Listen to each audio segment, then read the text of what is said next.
Hey everybody, it's Goblins, and Karlov Manor spoiler season has officially begun. This is going to be the next mainline Magic set, so it's coming to paper, coming to arena, it's going to be standard legal, commander legal, all that normal good stuff.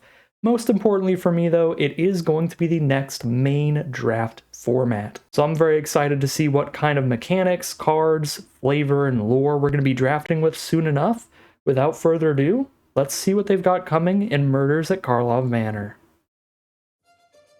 A recent string of murders has planted the seed of societal collapse here on Ravnica. How did this get so out of hand? And who could be behind it? Well, worry not, because all will soon be made clear. In fact, the Mastermind is here with us in this very room. That's right, one of these Ravnicans is responsible for everything.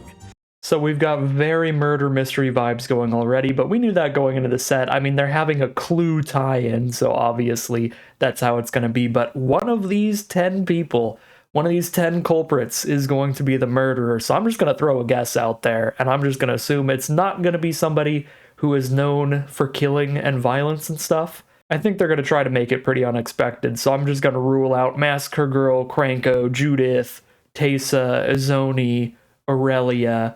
I'm going to say the murderer is Tolsamir, because that would be the biggest wild card there. But I've got no idea. We might find out. Let's see. And I, Detective Alquist Proft, will prove it. It's quite simple, really. It's elementary, dear Watson. Welcome back to the cityscape of Ravnica. You'll need all your wits about you to unravel the mystery that's been building here. Oh my god, did they really make a card called Blood Splatter Analysis?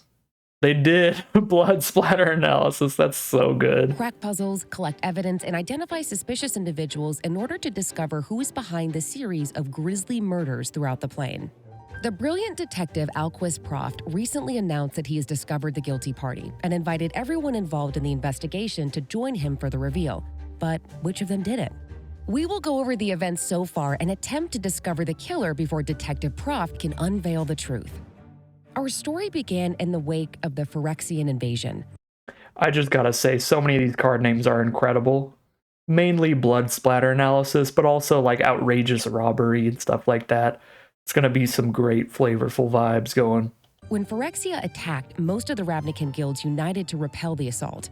With Phyrexia defeated, Ravnica has been eager to get back to normal.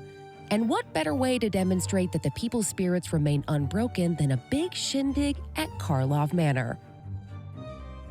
The host of the event was Tesa Karlov, guild leader, legendary aristocrat, and scion of the powerful Karlov family.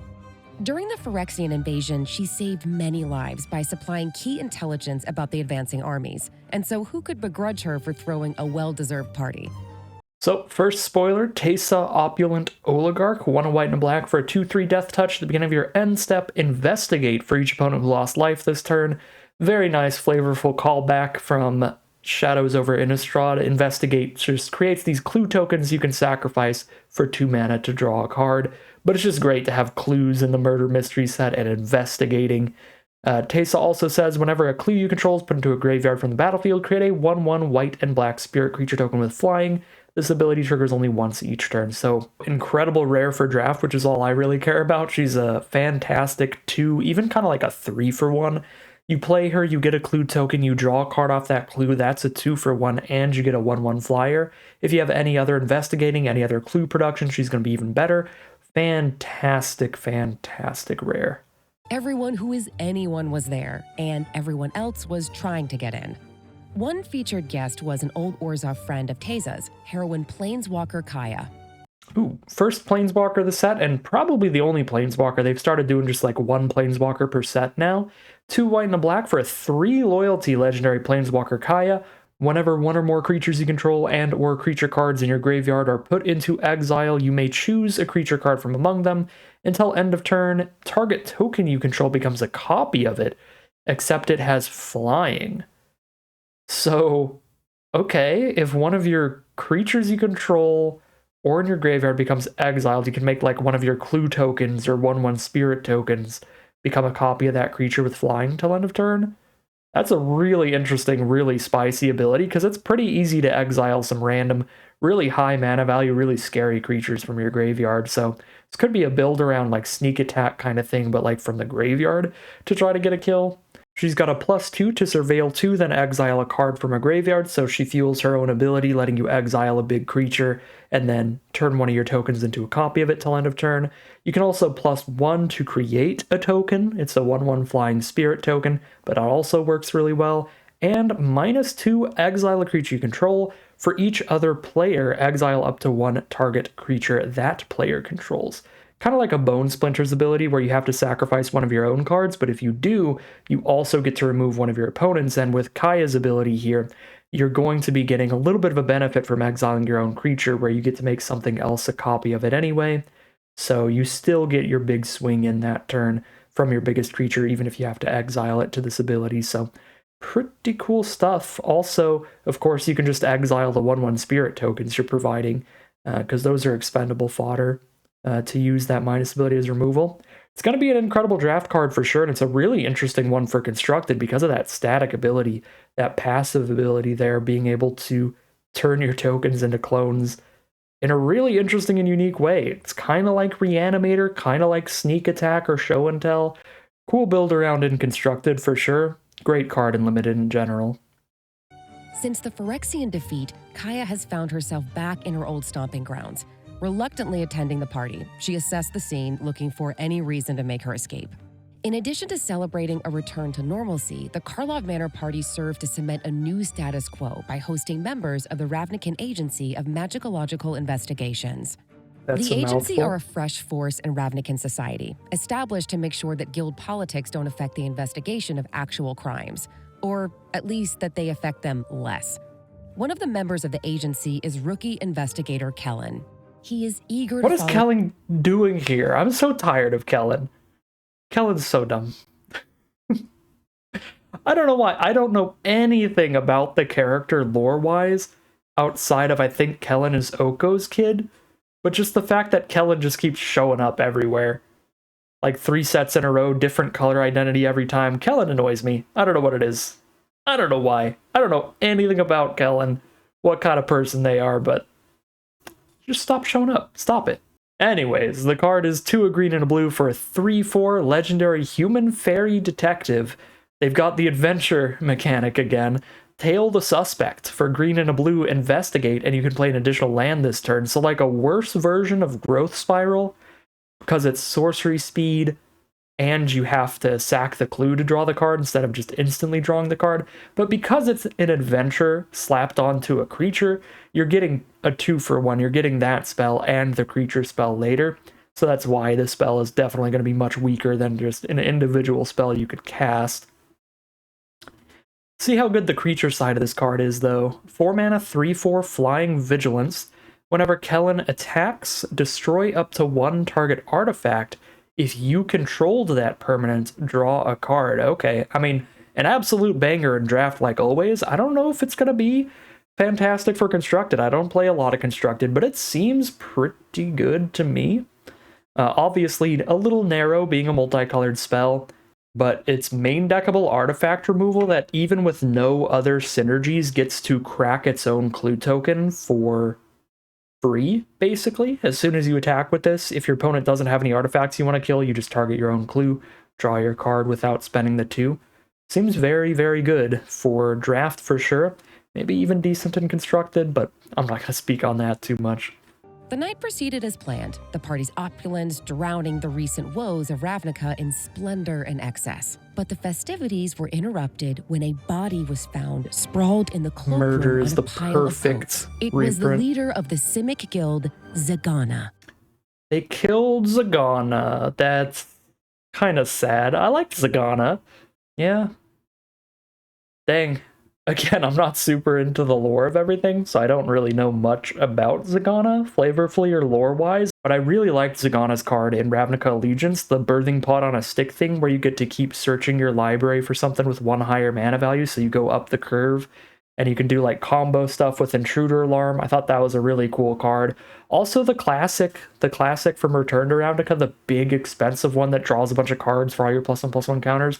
That one was fun too. I like the character. She's very cool. So sad to see that she has been murdered, and this is what we are investigating here. The party was immediately awash in suspicion. As luck would have it, Alquist Proft, Ravnica's self-styled great detective, was on the scene as well, ready to investigate any clues that might have been left behind. Investigate is a returning mechanic that immerses you in the feeling of being a detective. So we already talked about this with Into Tesa. the goings-on. It enables you to create a clue token, which is a colorless artifact token that you can sacrifice in order to draw a card. Proft quickly realized two things.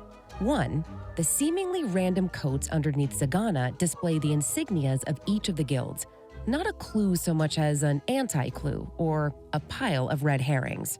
But he also noticed that someone was wearing Selesnian colors without the appropriate sigil, a disguise. The new disguise mechanic imbues the game with a sense of mystery. Anything could be hiding under your opponent's upturned cards. Disguise allows you to cast cards face down, hidden so no other player knows what it is. Morph? Pay 3 to cast this spell, and it becomes a There's 2/2 Morph. creature with Ward 2 and no other abilities. Okay. You may turn it face up anytime you have priority by paying its disguise cost.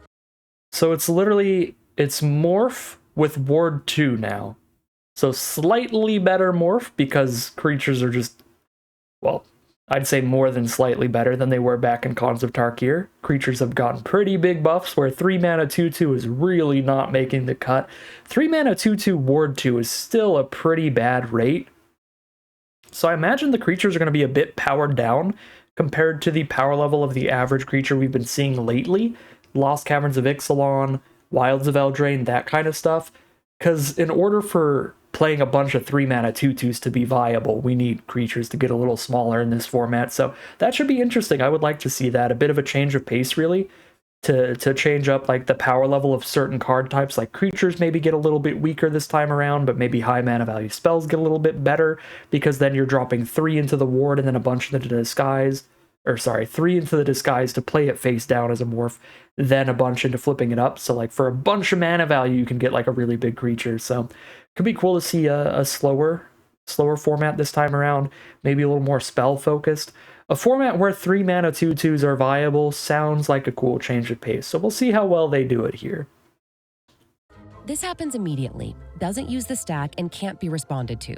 That 2/2 creature your opponent thought was safe to block is actually an angel, perfect to fly over for some free lifelink. But before that and can't be responded to. That 2/2 creature your opponent thought was safe to block is actually an angel, perfect to fly over for some free lifelink. Doesn't use the stack and can't be responded to. That 2/2 creature your opponent thought was safe to block is actually an angel. So what they just said there is basically it's going to work the exact same as Morph, where if you spend the cost and you flip it up, it's face up. You can't respond to that. You can't be like, well, now I'll -2/-2 it because you're trying to flip it up. But if it has an ability that triggers when it's turned face up, like this Vindicator does, you can respond to that ability going on the stack. You just can't respond to the creature becoming a 4/2 flying lifelink ward 2 by killing it while it's still a 2/2. You can't do that. So if you've played any Cons of Tarkir, which they just brought back to Arena, that makes a lot more sense now that they just brought that back. Then you'll know the kind of intricacies of Morph. That's going to be the same kind of intricacies for the Disguise mechanic. And this card, obviously, Mythic Rare Angel, super Mega Bomb thing. It's like a removal spell on a stick creature and a giant flying lifelinking threat. It's going to be impossible to race it because it just sends right over your opponent's field, gains you a bunch of life. Mega Bomb S tier limited card for sure. Perfect to fly over for some free lifelink. But before Proft could pull the mysterious guest aside, her true identity was revealed. Atrada is obviously guilty of the murder, and yet has no memory of killing Zigana. Interesting. Okay, so it's going to be like a big multi-character conspiracy. So Atrada is the murderer, but doesn't remember doing the murder. Now she's Demir, So that could very much just be her erasing her own memory. I'm assuming it's going to be much more interesting than that, though. Maybe somebody mind controlled her, or somebody made a deal with her and then erased her memory, something like that.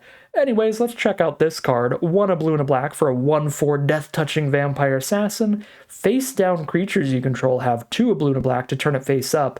If you can't, exile it, then you may cast the exiled card without paying its mana cost. What do you mean, if you can't?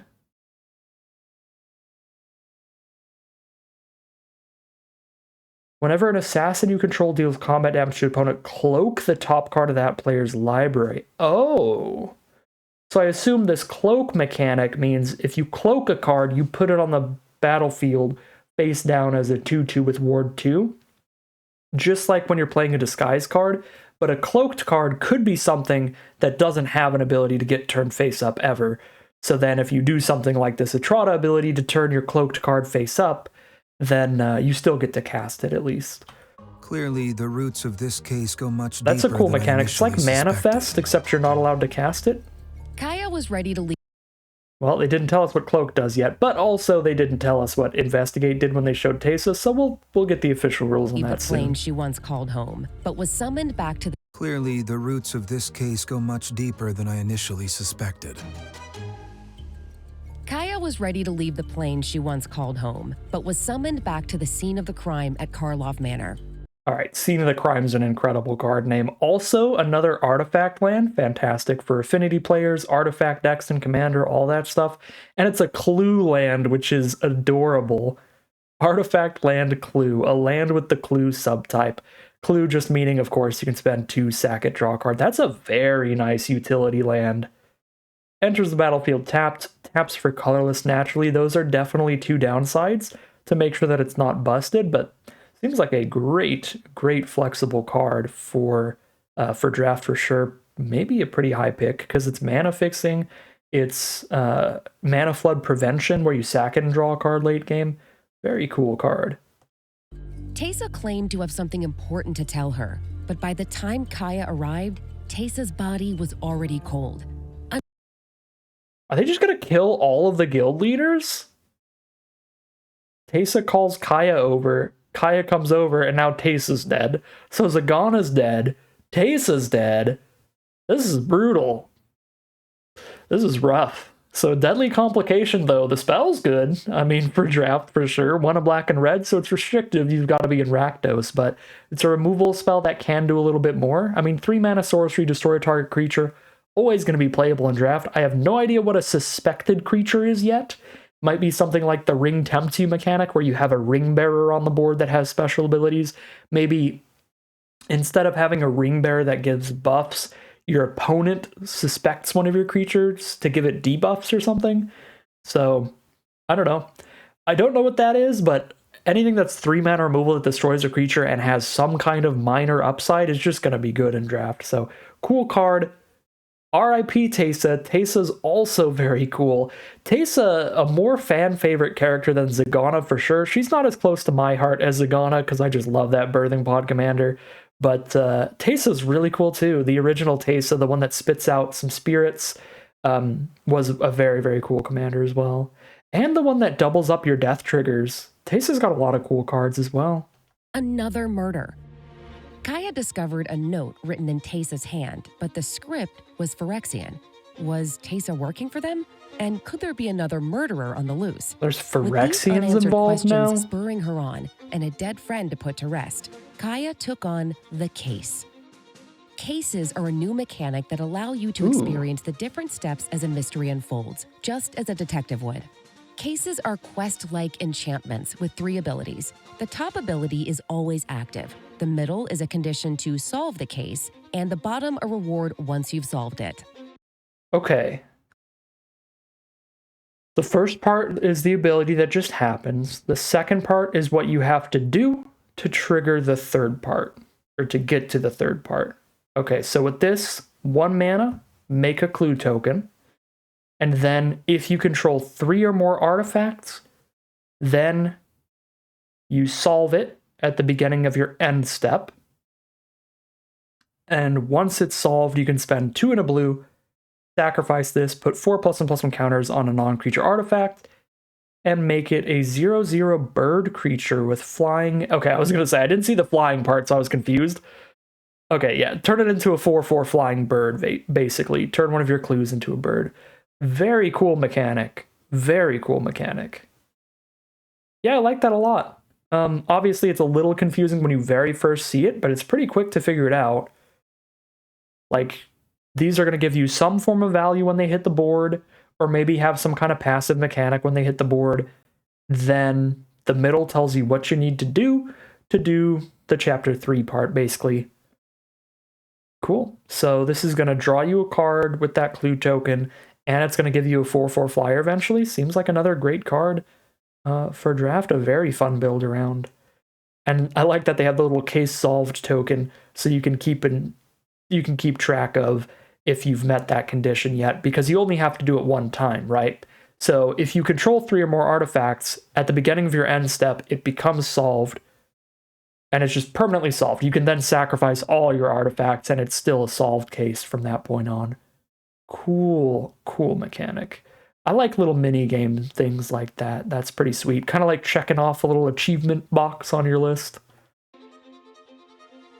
I still really want, speaking of achievements on Magic Arena, just in general.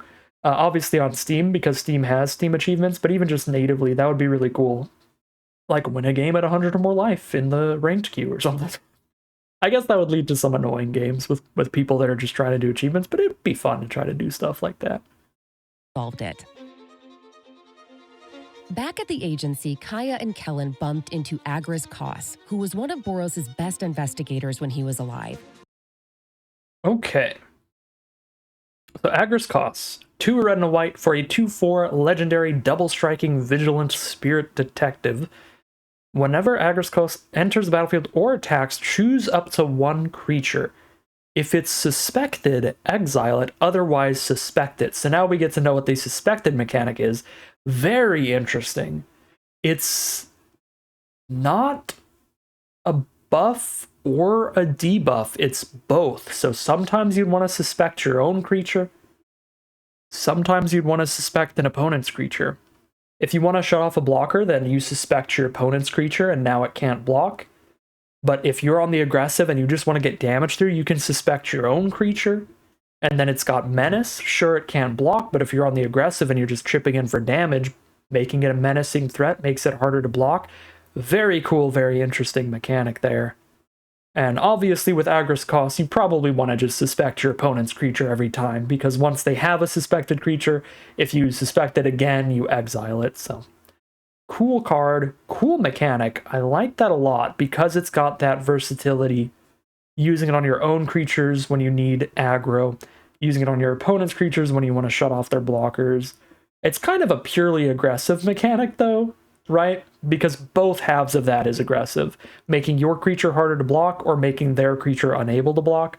So not as flexible or versatile as ever, but it's just cool that it can work on either side of the board. Things hadn't changed much now that he's dead. Reluctantly assisting in the agency's investigation, he was prepared to catch any person suspected of foul play. Suspect is another new mechanic which allows you to cast your well-honed detective eye at any creatures that looks like they might be up to no good. Suspected is a label that can be applied to a creature. A suspected creature has menace and can't block. Once suspected, a creature remains suspected until it leaves the battlefield or another effect causes it to no longer be suspected. Kaaya and Kellen, beginning their investigation, went to speak to Judith of the Rakdos. Judith was present the night of the Karlov Manor party. Kaaya was surprised she was even invited, and more surprised to learn that Judith had a disagreement with Tesa before her murder. All right, Judith had a disagreement with Tesa before her murder. The plot thickens. Judith also has a banger magic card, 5 mana for a 3/4. Whenever you cast an instant or sorcery, interesting mechanic for a Rakdos card, but whenever you cast an instant or sorcery, you get to create a 2/2 imp that does 2 damage to each opponent when it dies, or you can have that instant or sorcery spell gain death touch and lifelink. So Judith turns your lightning bolts and your lightning strikes and all that stuff into just destroy target creature and gain a few life. Very cool card. Very powerful one again for draft. She seems a bit heavily costed for really competitive constructed formats like Standard and everything. A 5 mana 3/4, even with that whenever you cast ability, is a bit hard to sell. But for draft and sealed, absolutely a great card and a super cool build around for Commander. A Spellslinger Rakdos deck focused around a bunch of instants and sorceries. Don't see that too much. You see a lot of that in Izzet, but not so much in Rakdos. Cool card. Judith insisted that she was innocent, but did inform the detectives that they didn't have the whole story. She pointed them to the original guild pact at Vitu-Ghazi and promised that it would clarify things. Meanwhile, Croft had decided to go about things a little differently.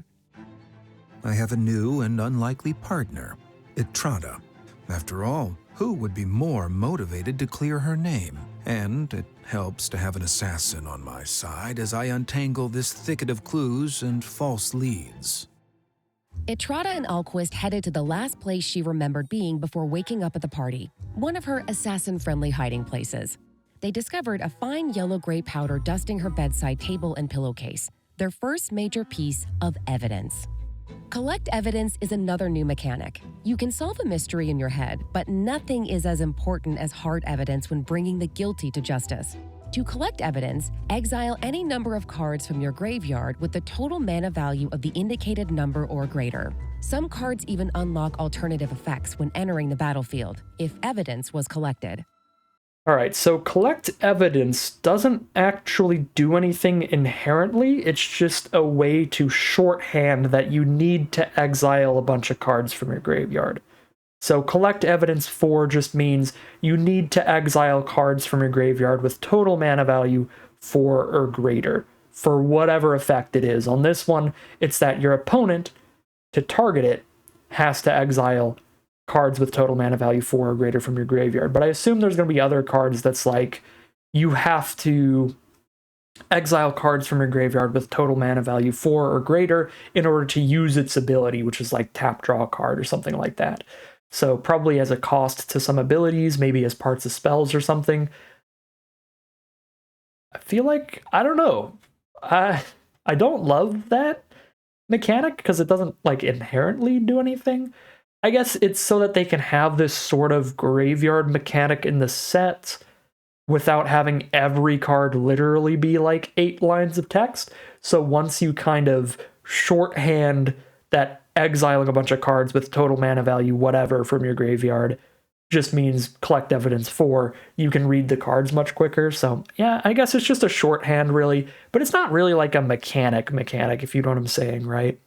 Like it's just a way to tell you what the restriction is on the card or what you have to do for the card. Like if there was something that was like, in order to cast this spell, you have to pay 3 life and 3 mana, right? They could just type that out, or they could make a new mechanic that's like life bleed 3, which means pay 3 life and 3 mana. You know, it's weird like that. I don't know if I love that mechanic, but we'll see. They could definitely do a variety of things with it since it's just a cost to doing things. So we'll see. As important. Anyways, 4 mana 4/4 Death Touch Haste with a ward ability of any kind is a great card. That's another limited banger. We're going to be saying that for basically every card spoiled. They do that pretty much every time in these preview videos. It's all a bunch of rares and mythics, just incredible draft cards. As hard evidence when bringing the guilty to justice. As Alquist pondered the meaning of the powder, he was attacked by Massacre Girl, an infamous Rakdos assassin. Thanks to Atrada, Massacre Girl was sent packing. All right. Massacre Girl, known killer. 4 mana 4/4 menace. Creatures control have Wither. Whenever a creature an opponent controls dies, if its toughness was less than 1, draw a card. So basically, if it died to -1/-1 counters from all of your creatures with Wither.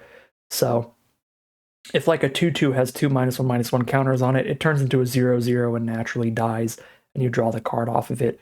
Very cool card. Very, very cool to see Wither again. I do enjoy me some Wither. That is a very cool mechanic. I don't know. They like to bring back mechanics on mythics sometimes, and then not put them on any other cards in the set. Or rares and mythics now, like Kellen has adventures, but there's not going to be any other adventure spells in the set. So I doubt there's more Wither in the set, but Wither's always been very cool. Anyways, plot-wise, now Massacre Girl's trying to kill the detective to stop him from investigating. We'll see what that's about. As Alquist pondered the meaning of the powder, he was attacked by Massacre Girl, an infamous Rakdos assassin. Thanks to Atrada, Massacre Girl was sent packing. But who would have hired her to kill Proft, and why?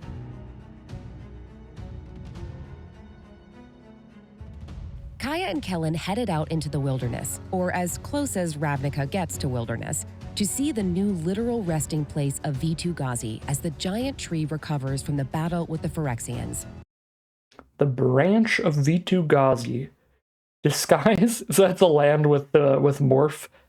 You could flip it up for 3. When it is turned face up, you get 2 mana of any one color. So you flip it up for 3 mana and you get all 3 of your mana back, because you get 2 of any one color, and you get a colorless from tapping it. That's a very cool card. Pretty flexible land. It helps prevent flood a little bit. Like if you're flooding out and you draw a 3 mana 2/2, you're not that happy, but you're certainly happier than if you just drew a land. It's a really cool card. I enjoy that design a lot, and I think I'll be picking that. Not super highly, but like pick 4, pick 5. Like somewhat highly. Could be an interesting card to slap into like any deck because it's colorless and it's fixing. Cool card. Kaaya and Kellen were stopped in front of their destination by Tolsimir and his wolf Voya. Tolsimir seemed standoffish and on edge, almost as though he and his pointy-toothed companion had something to hide. Okay. So Tolsimir's also trying to stop the investigation a little bit. Tolsimir sounds like is not the killer.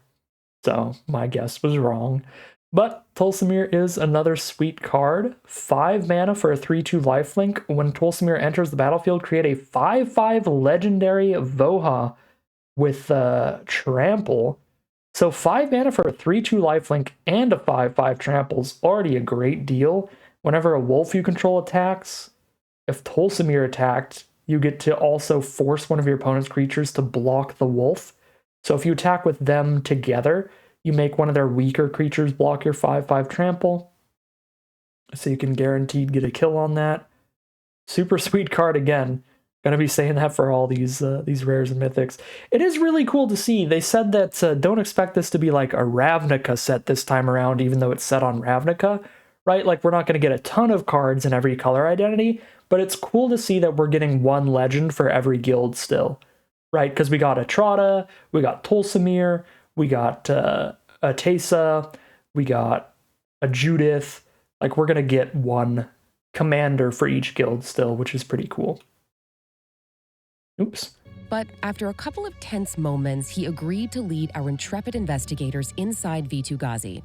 Trostani, the Dryad Guild Master of the Selesnya Conclave, have roots that tangle with the living wood of Vitu-Ghazi, so that the two seem inextricable. Okay.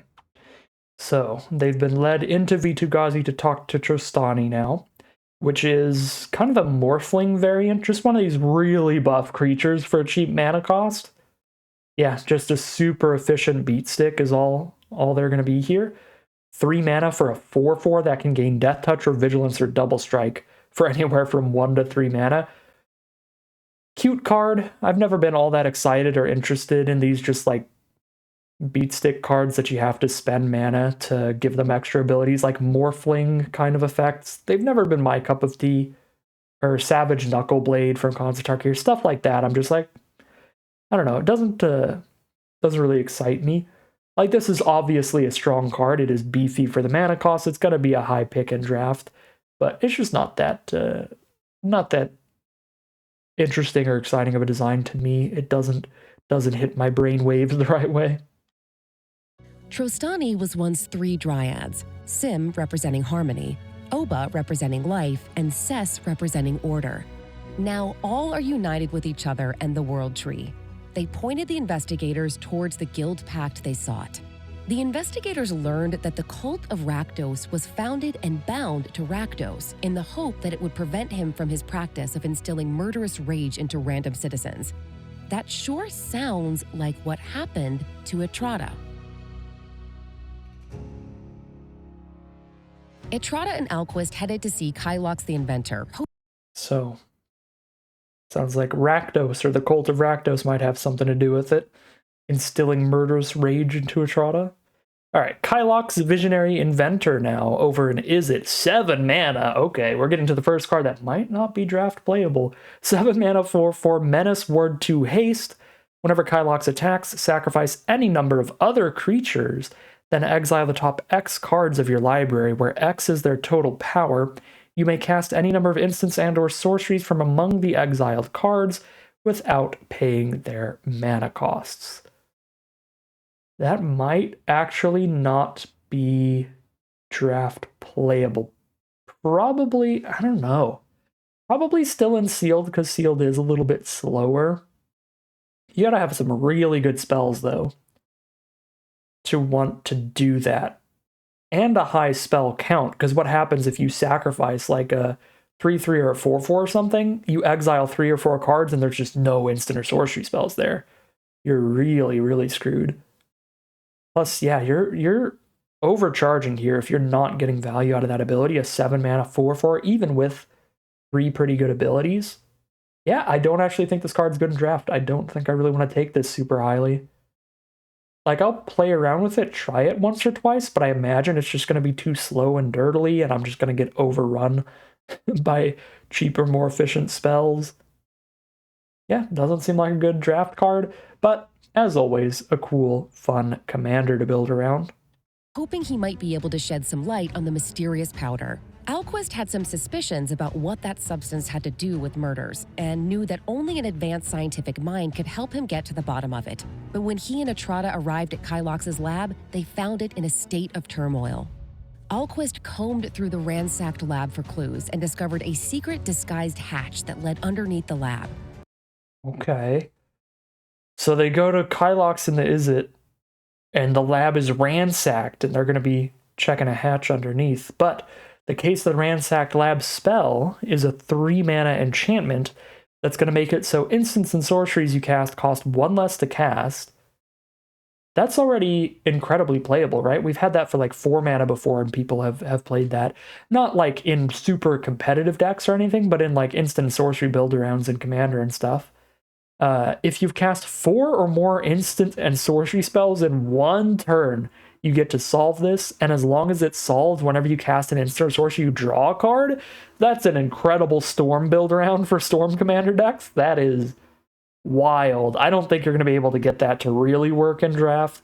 It's going to be a very hard one. Casting 4 instants and sorceries in 1 turn is quite the requirement, and until then, just reducing the cost of just maybe half the spells in your deck, just your instants and sorceries. It's probably not worth the full 3-mana investment.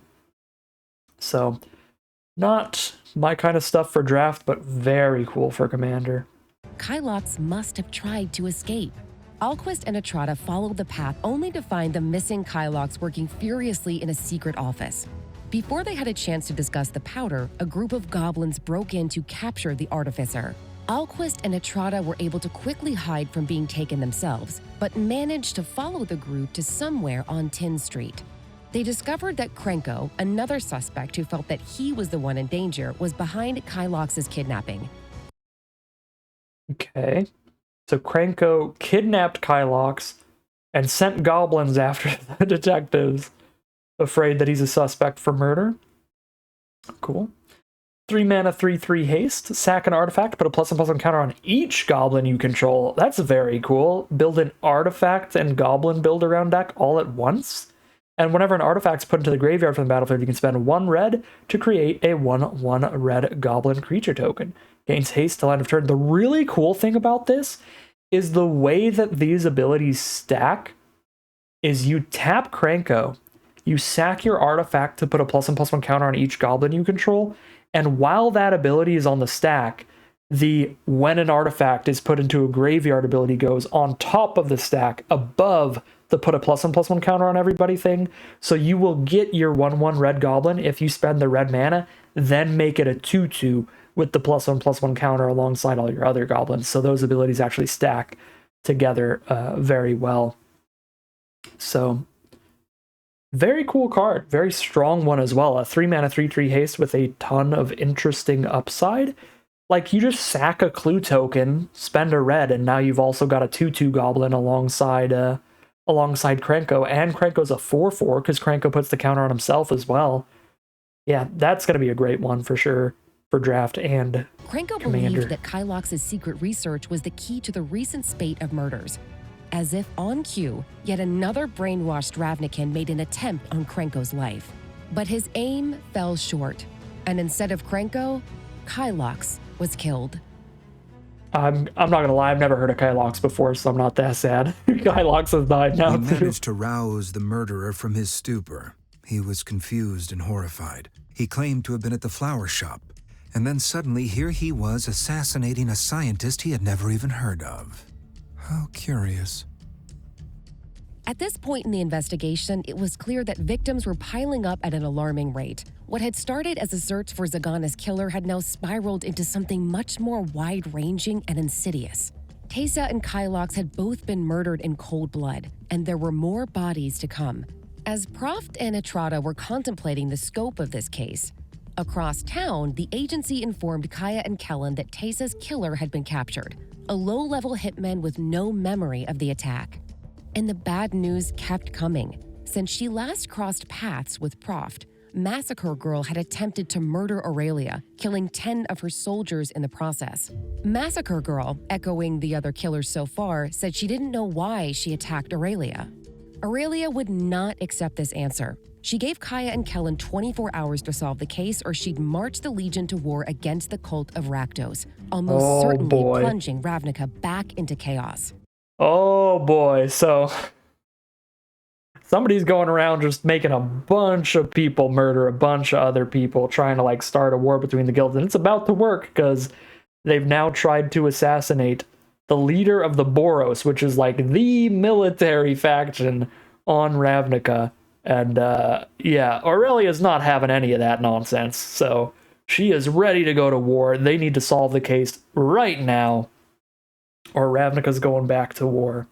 So War Leader's Call is the card that we see for this story reveal here. 1 a red and a white for an enchantment. It's an anthem effect, so all your creatures get +1/+1. And whenever a creature enters the battlefield under your control, the War Leader's Call deals 1 to each opponent. This is probably pretty good. I feel like 3 mana, give your whole board +1/+1 anthem effects have not been that favored in Limited recently, nor have the whenever a creature enters the battlefield, deal 1 to each opponent kind of effects like Impact Tremors. But they haven't been that far off from playable. Like, if you have them at the right time, they're still pretty good. So stacking both of them onto one spell probably does make it a decent playable. Probably not an incredibly high pick, like a B tier card still, but playable, I think, probably this time around, because now it's impactful whenever you play it. You play it early before you play a bunch of creatures, you get to ping for a bunch of damage. You play it late after you've played a bunch of creatures, and your whole board gets +1/+1. Now, it still has the issue of when you don't have a board state and you draw onto this, then you're really sad, but I think stacking both on together makes it at least playable. Maybe more C+ instead of B, but a playable card. They were so close to finding the truth, but now the pressure was on. Elsewhere, Proft and Atrada were in Golgari territory in the Undercity, hunting down Ione. Proft had noticed her spiders in Atrada's cell, and again in Kylox's underground lab. Clearly, Ione was keeping tabs on the case. Okay, so Izone's sending her spiders around, spying on everybody, seeing what's going on with the investigation. Cool. She is a 6 mana 5/4 menace. Whenever she attacks or enters the battlefield, you may collect evidence for, so you may exile cards from your graveyard with total mana value 4 or greater. And if you do, you create 2/1 black and green spiders with menace and reach. You can sacrifice 4 tokens, so clue tokens, spider tokens, 1/1 flyer tokens are the card types we've seen so far. We've also seen 1/1 goblin tokens, so it seems like a lot of tokens to run around. If you sacrifice any 4 tokens, you surveil 2, then draw 2 cards and gain 2 life. Alright, banger card, incredible stuff. 6 mana is a lot, again, for competitive constructed formats, 1v1 constructed formats like Standard, Pioneer, all of that kind of stuff. So probably not the most competitively viable thing in constructed formats, but Draft and Sealed. This is an incredible card. You have to have some cards in your graveyard, but by the time you have 6 mana, it should not be that difficult to have mana value 4 or greater in your graveyard. You could just trade off 2 mana or better creatures and you'll have that. You could cast a 4 mana instant or sorcery before you cast your 6 drop. That should be somewhat reasonable to do because you have to wait till you have 6 mana to cast her anyway. As long as you have the cards in grave when she enters the battlefield, a 6 mana 5/4 menace that comes with 2 2/1s with menace and reach is a great deal. It's a lot of stuff on the board in draft. But why? Once found, Ione denied any wrongdoing, but was able to confirm for them what Kylox could not. Whatever the powder they found is, it is not from Ravnica. There's some murderous powder going around. I know who the killer is. Obvious, really, when you think about it. I'll reveal all in front of a group of interested parties, including the culprit. Okay, well, Alquist has it all figured out now. I'm still kind of lost. Somebody's making everybody kill each other. But we don't know who for sure, except Alquist. Alquist knows. So, A Killer Among Us is this next enchantment. 5 mana. When it enters the battlefield, create a 1/1 human, a 1/1 merfolk, and a 1/1 goblin. Then secretly choose human, merfolk, or goblin. Oh, so you secretly choose who the killer is among the 3. When you sacrifice it, you reveal the chosen creature type. If target attacking creature token is the chosen type, put 3 +1/+1 counters on it, and it gains Death Touch until end of turn. Really flavorful, really cool little mini game there. I guess the idea behind the card is you're going to slam this down. Next turn, you're going to attack with all 3. And there's this mini game where your opponent has to try and figure out which one's going to turn into a 4/4 Death Touch. Like if they've got a few 2/2s and 3/3s on the board, they want to block the 1/1s, but they don't want to block the 4/4 Death Touch. So there's a mind game of trying to get the right one. That's very cute. That's very, very, very cute. That's a super fun little mini game. I'm definitely going to play around with that card. I mean, it's 6 power and toughness for 5 mana spread amongst 3 creatures because it's 3 1/1s and 3 +1/+1 counters. So it's a solid rate there. You do have to be on the aggressive though. If you're trying to hold back on blocks, you're not getting your +1/+1 counters. Yeah. Cool card though. You'll just have to join me at Vitu-Ghazi to learn the truth. So, given what we know, who has Proft identified as the killer? Who had the motive and the means? Tesa hosted the party during which the first murder occurred. She could have let in the killer, but she ended up a victim herself, and she appears to have had something to hide about the Phyrexian invasion. While she might have been involved somehow, we can rule her out as the main culprit. Atrada was clearly the one who murdered Zigana, but at the same time, she had no memory of the event itself. And she assisted Proft in gathering further clues.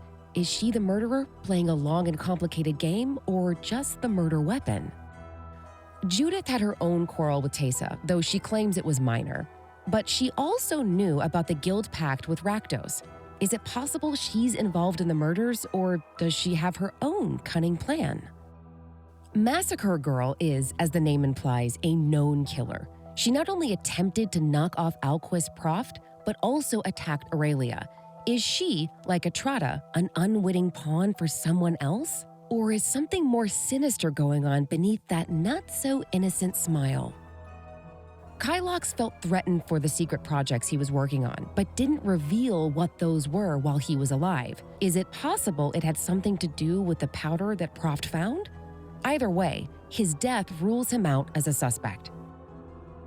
Krenko was convinced he was next on the murderer's hit list, and he was attacked by one of the brainwashed assailants. But they ended up killing the very scientist Krenko had just had kidnapped. Is it possible that he was behind the murders and used the attack on himself to dispose of an enemy and waylay suspicion? Fun. Massacre Girl's attack on Aurelia gave her the perfect pretext to launch an all-out war. But what if she was the one helping the murders along in order to establish a call for war that no one could question? Still, it seems unlikely that such a righteous figure would be so underhanded as to stoop to murder. Agris was a beacon of justice in his life, but called back into the service by the Boros Legion, he disappeared without telling anyone his intentions. Could he be hiding something? Agris had no motive. He was only aiding in the investigation. A ghost just looking to retire. He was clearly not involved. We can rule him out. Could Trostani be involved? They seem innocent, but their guild has been through much turmoil as a result of the Phyrexian invasion. Could it have unbalanced the Dryads in some way, turning a healthy tree into something twisted and gnarled beyond recognition? And even if they didn't act directly, they are connected to another of our suspects. Several of the mesmerized Ravnican assailants had vestiges of fur on their robes, a possible sign that they were working for Tolsimir and his mount, the Great Wolf Voya? Ione had eyes on each phase of the investigation. Atrada's cell, Kylox's lab. Was she just keeping tabs There's still like she hope said, that Tolsimir or trying did to it? remain one step ahead of an investigation she knew would lead to her? Or perhaps we should look more closely at the great detective at the center of this web. He has been at almost every crime scene, and this murder spree That would has be cool. burnished his reputation. Is he working? I mean, it'd be both cool if sides it's a of this character case? that we knew of instead of a brand new character. This case was a tricky one. It seemed easy to solve at first. Of course, Atrada killed Zigana. We practically caught her red-handed.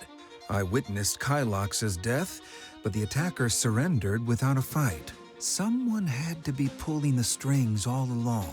So I called everyone here because I knew that the perpetrator was among you, and that they wouldn't be able to resist taking me out before I exposed them.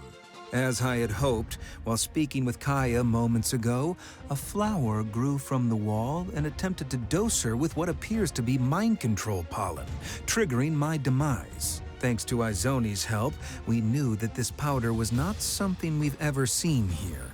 This was the final piece of evidence I needed. The killer is none other than Oba, the central member of Trostani. What is Trostani? It is the Celestia people. I was gonna be like, it's gonna be somebody nobody's gonna expect. It's gotta be like the goody two shoes people. It's gotta be the green white people. I thought it was Tolsimir though. I thought it was the good boy wolf. But it's Trostani. All right. I really didn't expect that one. I should have went for that. Because that would be the literal least expected.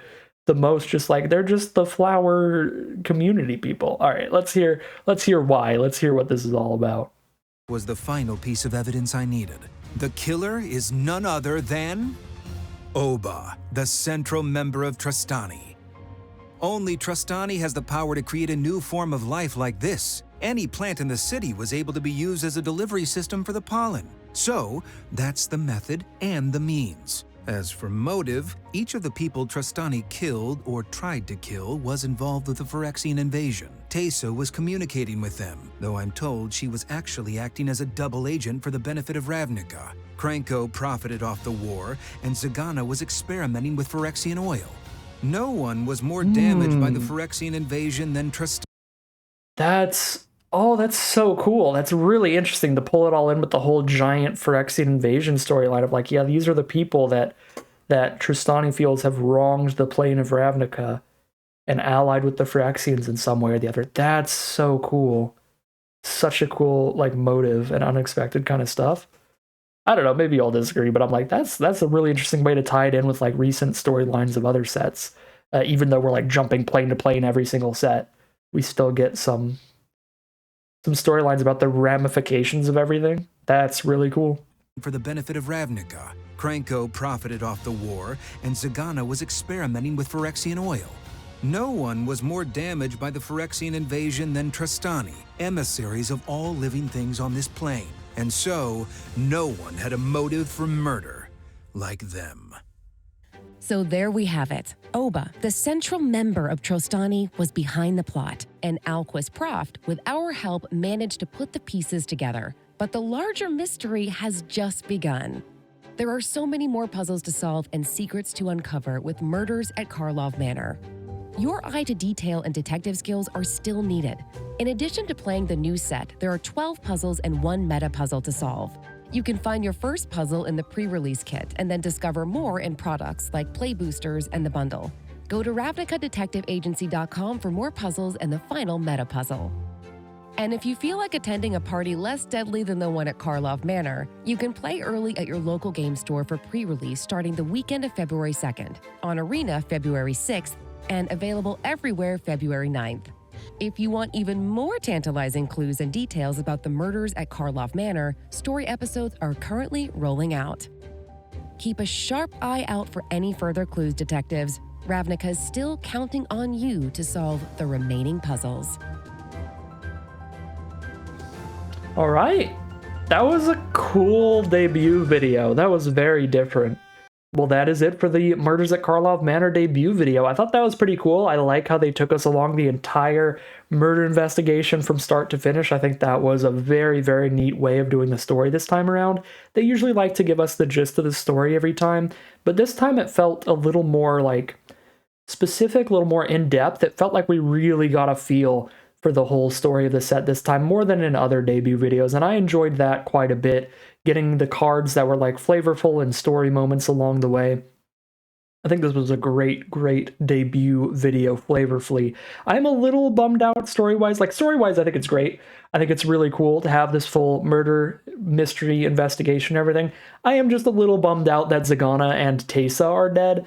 But since Tesa's in the Orzhov and they are very well known for all of their spirits, the indentured servitude they have with these spirits rising back up and still needing to pay off their debt from the grave, Tesa's gonna be back. Tesa's gonna have some spirit cards in the future. I'm very confident.